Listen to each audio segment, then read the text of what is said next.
महाराज जी, मेरी आयु 76 वर्ष है। अपने जीवन काल में मैंने परिवार में पूज्य दादी, पिता, माता, संबंधियों के अतिरिक्त हाल में ही अपनी पत्नी का देहावसान देखा। महाराज जी, ये सभी अक्सर मेरे सपने में आते हैं। कोई बात तो नहीं करते, पर मैं उन्हें कष्ट में हालत में देखता हूँ। महाराज जी, क्या ये मेरे द्वारा उनके प्रति किसी प्रतिकूल व्यवहार का परिणाम है, या नहीं सेवा भाव में कमी, या नहीं, मोह? ऐसा कुछ नहीं है।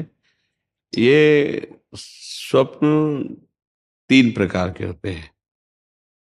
एक होता है जिनसे हमारा मानसिक संबंध रहा है, तो बिना किसी कारण के वो कल्पनात्मक उनके दृश्य उपस्थित करना। एक होता है जिनका कोई अस्तित्व नहीं है, ऐसा स्वप्न आना। और एक होता है भागवतिक, किसी महापुरुष का आगमन होना। ये सत्य के अंतर्गत आता है। वो आपको निर्देशन या आपको दुलार या आज्ञा, जो भी आज्ञा, वो सत्य होता है। अब ये मन बहुत से संस्कारों से, संबंधियों से जुड़ा है, तो आप देखो कोई इतना ही स्वप्न थोड़ी आता है। कितने स्वप्न आते हैं जिनका कोई मतलब नहीं है। ऐसे ही ये परिवार के सने संबंधियों का जो आता है, उससे दुख सुख का लेना देना नहीं है। हाँ, ये जरूर है कि हम अपने जीवित अवस्था में कर्तव्य का उनके साथ पालन किया कि नहीं किया। अगर किया तो धन्य है, अगर नहीं किया तो अब कर लेना चाहिए। उनके प्रति नाम जप करना, उनके प्रति दान पुण्य करके उनको प्रदान करना। जैसे पिता है या पितामह है, ये हम यहां से जो भी दान पुण्य करेंगे, जो भी अनुष्ठान कराएंगे, वो ट्रांसफर हो जाएगा, उनको पहुंच जाएगा। ऐसा विधान है। इसीलिए परिवार में चाहा जाता है कि कोई हमारे हो जो कम से कम हमें दान कर सके, पानी दान कर सके, अन्न दान कर सके, या कुछ ऐसा। जैसे नहीं पिंड दान कहा जाता है कि भाई पिंड दान करने वाला तो कोई हो। तो आप अपने पूर्वजों के लिए जो किए हैं वो आपको पता है, व्यवहार कैसा किया है। अभी जो आप किए हैं वो पता है। अगर करने की कोई आकांक्षा, ऐसा लग रहा है कि हमारे पूर्वज विपत्ति या दुख में है क्या, तो उनके लिए कर लेना चाहिए। श्रीमद् भागवत का संस्कृत से अनुष्ठान कराना, गौ ब्राह्मण संतों की भोजन आदि करा करके वो सब दान उनको कर देना, मंत्रों का जप करना या नाम का जप करके कीर्तन करा के उनको प्रदान कर देना। इससे उनका मंगल, जहां भी होंगे, जिस योनि में जहां भी, उनका उत्थान होने लगेगा, उनकी उन्नति होने लगेगी। ऐसा। और खास भगवान या भगवान के भक्तों के सिवा स्वप्न में जो कुछ, सब मिथ्या ही होता है। जैसे आप स्वप्न में देखते हैं मैं ये कर रहा हूं, मैं ये कर रहा हूं, तो कुछ होता है क्या? कुछ नहीं होता। अब लोग उसी में फंसा देते कि इस स्वप्न का क्या मतलब हो सकता। कुछ नहीं हो सकता, स्वप्न है। राजा जनक जी एक बार सैया में पड़े सोए और स्वप्न देखला कि हमारा सारा राज्य छिन गया और मैं एक भिखारी बन गया और बहुत भूख लगी है। अब मांगे तो थोड़े से चावल और दाल मिला, तो मटकी में, मिट्टी के पात्र में उन्होंने लकड़ी बीन करके खिचड़ी पकाई।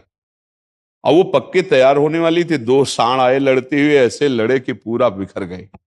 और भूख से व्याकुल, अरे ये क्या, ऐसे पूरा मेहनत किया हुआ सब भोजन, और आंख खुली तो महाराज जनक का सत्याग्रह। तो उनका ये सत्य कि वो सत्य, जो अभी जनक भूखा डोल रहा था, भीख मांगा और वो चावल दाल पका रहा था, वो जनक सत्य या ये सत्य? क्योंकि उस समय ये सत्य नहीं था, इस समय वो। तो सत्य कौन है? अब उनके सभा में बड़े बड़े ज्ञानी महात्मा बैठते, तो आकर प्रश्न किया, ये सत्य कि वो सत्य? अब कुछ उसकी व्याख्या हो तो समझ में आवे, ये सत्य कि वो सत्य। अब कोई उत्तर ही न देवे। तो जब ये बात अष्टावक्र जी को पता चली, तो सभा में नवीन अवस्था थी, सभा में आए और जनक जी से बात की। जनक जी ने पूछा कि ये सत्य कि वो सत्य? तो उन्होंने कहा, ना ये सत्य ना वो सत्य। उमा कहूं मैं अनुभव अपना, सत हरि भजन जगत सब सपना। सपना तो सपना है ही, जागृत भी सपना है, सत्य है हरि नाम। तो आप ये समझ लीजिए, ज्यादा उस पर विचार मत कीजिए।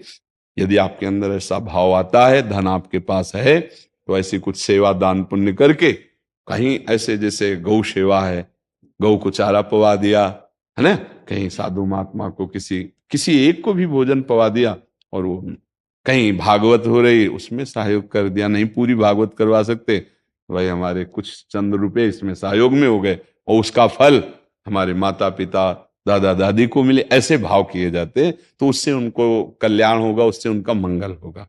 खुद नाम जप करे, मान लो एक बार एक माला में 108 नाम होते हैं, और 108 नाम जप करके हमने दे दिया कि हमारे बाप को प्राप्त हो, हमारे बाबा को प्राप्त हो, हमारी माँ को प्राप्त हो, तो उनको प्राप्त हो जाएगा, उनकी उन्नति होगी। एक नाम भी कल्याण कर सकता है, इसलिए स्वयं करे, अर्थ के द्वारा ऐसा करके कर दे, और बकाया ज्यादा स्वप्न का विचार न करे, ये व्यर्थ होते हैं। हाँ, कोई संत महात्मा आए, भगवान का आदेश दे, वो बात अलग होती है, बकाया सब व्यर्थ होते हैं। ये व्यर्थ में फंसो मत। अगर स्वप्निक विचारों वालों से बात करोगे तो आपको फंसा देंगे। कुछ नहीं, जब जागृत स्वप्न है तो फिर स्वप्न तो स्वप्न ही है। भगवान शंकर कह रहे, उमा कहूं मैं अनुभव अपना, अनुभव अपना, सत हरि भजन जगत सब सफला। समझ रहे आप?